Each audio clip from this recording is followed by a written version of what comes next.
We can make it, look at all that we can make. We can make it, look at all that we can make. Welcome to the journey to freedom. Those before us left lessons, we gonna learn and repeat them. We not gonna follow directions, because we know that they cheating. The game has been rigged, but into the code and you'll beat it. The North Star ain't the brightest, but it's the one that you're seeing. Just follow your spirits, because we was born with the secrets. We gonna find what we seeking. Hearts gonna keep beating. Every day is the party. It don't just start on the weekend. We going harder than cement, marching, discarding our demons. Bombarding the garden, led by the daughters of Eden.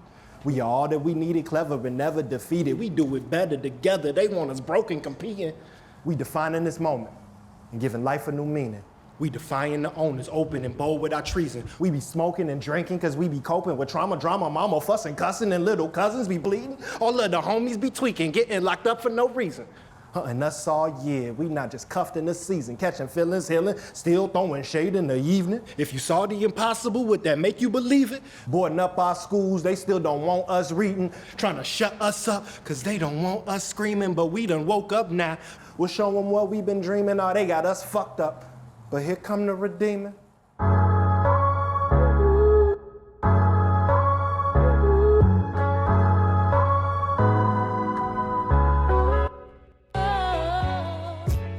Welcome to 1 Million Experiments in the Field. What's up? I'm Damon. I'm Kiss. And for the past couple years, through 1 Million Experiments, we have been documenting, amplifying, and learning from different projects and experiments in building safety and community beyond prisons and police, and deepening our understanding of what abolitionist practice really looks like. Now we're headed out of the lab and into the field across the country to reconnect with these organizers, learn about how their work has changed and evolved, experience some of their favorite places in the cities they call home, and continue strengthening this rich ecosystem of abolitionist movement.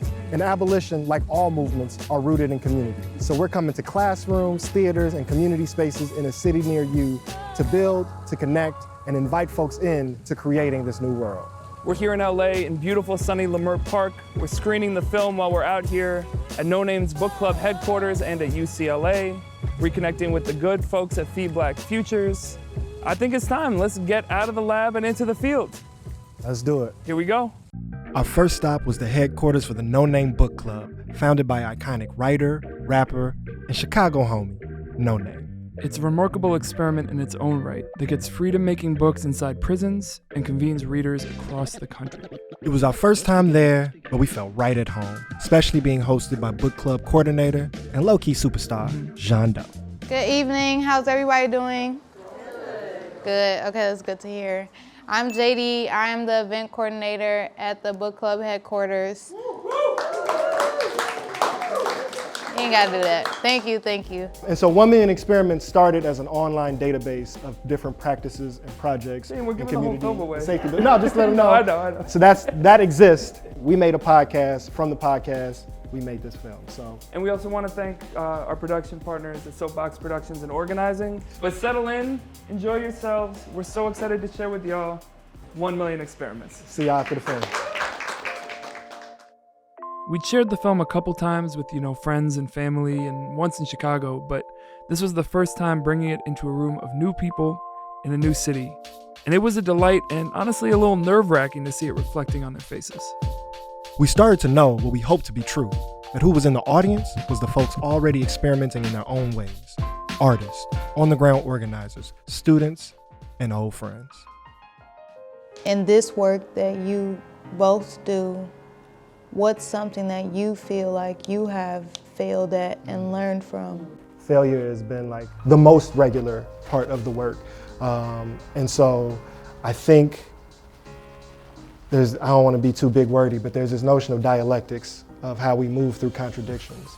And so how do we hold that we have this ideal that we are what we need, and we in the royal we, or the capital we, The anti-royal. have enough and are abundant and can take care of each other, right? But then in our reality and with our finite resources at any given time and space, we actually don't have the capacity to hold and care for all of what everybody is holding. And so have attempted many times and in many different iterations to create circle, to create space, to create programs with somewhat of the the naive ambition of like, how do we hold all of each other with a bunch of volunteers, people who showed up 45 minutes before the person that needs to be held or the people that need to be held. We have failed a lot of times at being able to hold all of the trauma that informs the people that we want to make freedom with. And I think, just to add one thing, then the question is, what do you do in those moments of failure? And we have very few cultural incentives to show those moments of failure. But in terms of documentation, in terms of archive, in terms of how do we pass on cultural memory, movement memory, that's where the documentation is so important. Because if we know the moments where things fell apart, or we know the moments where there was conflict, or we know where we came up short a generation ago, an uprising ago, we can learn lessons from that. But the hope is like 5, 10, 15, 20 years from now, people will have this as like not a blueprint, but a little bit of a guide so that they feel less isolated when harm happens, when conflict happens. Yeah. Since we're in California, we had to check back in with our friend Ali Anderson from Feed Black Futures. It's a statewide experiment that promotes healing by strengthening Black food economies, creating networks for resilience, and addressing the historical harms caused by carceral violence and land dispossession. Well, it's beautiful to be sitting in the sunshine with you. Hey. Yeah, Last time we were talking, I was sitting in my clothes closet in the dark, so it's much nicer to be out here in the field with you. Yes, absolutely. How's the world treating you, Ali, and how are you treating the world? Since our last talk, I feel very much more part of an ecosystem and much more rooted in that ecosystem. And so when we talked the first time when we were in the lab, we started the conversation with asking about the hypothesis of the work of Feed Black Futures. And so we want to sloppily zoom through the scientific method, and we're wondering if there's any conclusions you have about the work, whether that be over the whole existence of Feed Black Futures or since we've last talked. There's a lot of people that still need food, and probably since we have spoken, there's been more Black land loss, more Black land theft, so this work is more important than ever. And I think one of the takeaways, and that speaks to the ecosystem part, is that you don't have to do it all. And when I was coming up in this work, I was thinking, okay, we have to do direct service and policy and advocacy and support people in growing, which we all still technically do, but we are relying so much more on our partners and that ecosystem.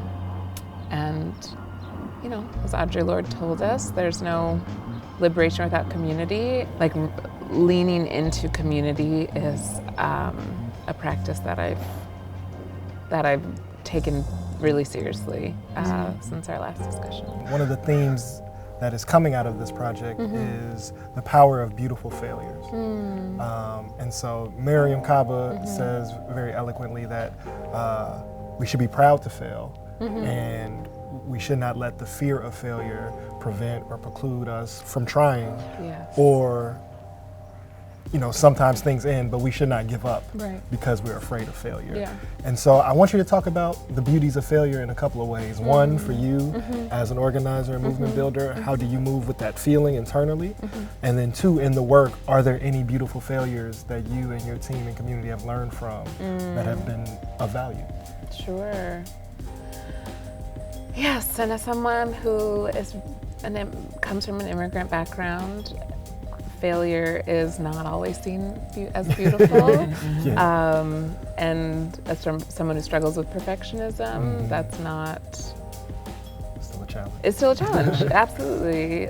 This work is very spiritual. Farming, food work has a lot of elements of spirituality that I've learned.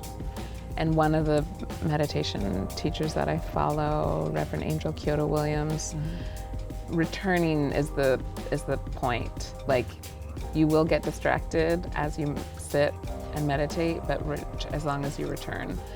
And that I think about with this work too. How do we keep pushing, keep feeding people, keep supporting people in growing food?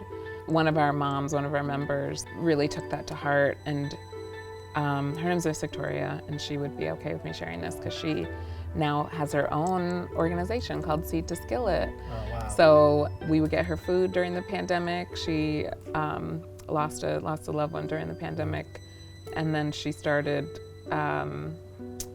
just planting and growing food. We supported her in building a garden at her church. We're now helping secure her land right next to her church.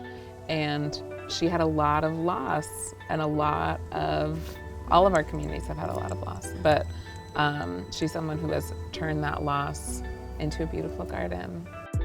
As Ali said, getting your hands and feet in the soil can help you feel so much more grounded and restored. We headed down the street with her to the CSU Expo Urban Mini Farm, one of the dozens of farms providing nourishment to Feed Black Futures Network, to feel that for ourselves. Yeah, so we've been here for about 20 years. We grow all sorts of fruits and vegetables, seasonal items. We have California native plants in here, herbs, mushrooms. We host workshops every second Saturday of the month. They're free. We provide supplies that are garden related and cooking related.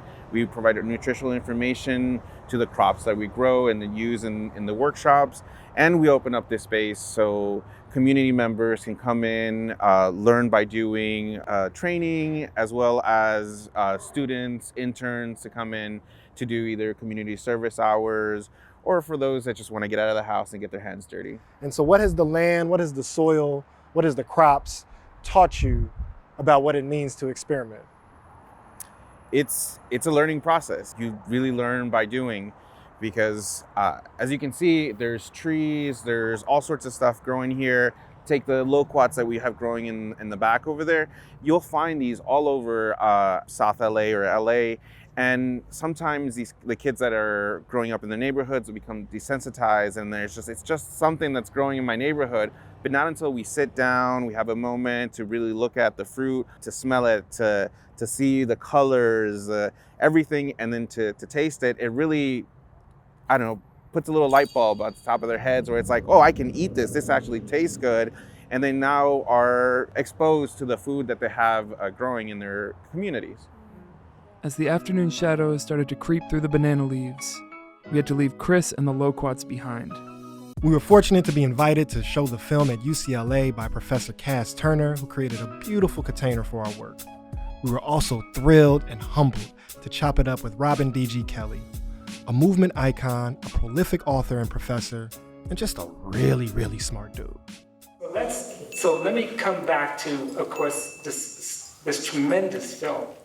I mean, it's just so beautiful and so well done and perfect. The star of the film in many ways is Marroquin. I want to just get to one of the things that she told us that was really transformative in the time, because, you organize a protest, and unless it's a thing that's connected to the news, maybe a few dozen people come, you make your little podcast, maybe a few hundred people listen to it. And so there's this notion of, when we do our thing and it's small, we're just preaching to the choir. And what she told us is the choir is important, right? The choir and the caretakers and the people that show up for rehearsal and the people that set up the chairs are not just doing it to benefit someone else. The transformation that is actually happening when you show up and do the work is the transformation that we want to see in society. What we've come to know as a truth is the real transformation comes from the folks who show up. And when you keep showing up, things tend to compound. Things tend to diverge in ways you didn't understand before you started. And then you're able to speak with an experience that can help further experiments grow. Feed Black Futures started as an experiment, growing food for people that were getting bailed out, growing food for moms and caregivers, queer folks who've been impacted by incarceration, because also which was said in the film, when mothers are healthy, communities are healthy. Mm-hmm. So what could we do to just take one thing off of some of our moms' plates? And we raised $90,000 in 2 weeks, accidentally. Just put a fundraiser online, an experiment on Instagram, and just started this mutual aid, getting people food from farmers to first 10 moms, 20 moms, 50 moms. Now we work in Sac, Oakland, LA, the Inland Empire, from mostly BIPOC, Black and Indigenous farmers. And we support them in growing their own food. We help them we built gardens in their backyard, put them through farmer training, and now we're doing some political advocacy work. So this was an experiment in 2020, and with the help of a lot of community and comrades, it's become, there's a lot of farming analogies. Let's do it. Let's do a plant, to a farm, and who knows? And there's a lot of opportunities for compost and failure in there. Simultaneously, while we were working on this, we produced a 6-episode audio documentary series about this woman named Hazel Johnson, who's considered one of the mothers of the modern environmental justice movement. And it became clear as we did them that one of the answers that actually feels tangible and accessible for folks in a different way to that question of what should we be investing in is the already existing formations of environmental justice work all over this country. That's an answer that we didn't necessarily have in 2020 and 2021 when people were asking us that, but it's become clearer and clearer that's an already existing network that when people say, where could we put our money, that is an investment into systems of care. Chicago, Detroit, New York, Minneapolis are beautiful places. And the people who were at the front lines, who were the mainstream discourse worked to demonize and basically call terrorists, are the ones who are actually taking care of people when these systems that disregard us show up to kill us. And so I think showing this and being in the space here is an intention of doing exactly what you asked. So we've got 1 million experiments, now 1,000,001.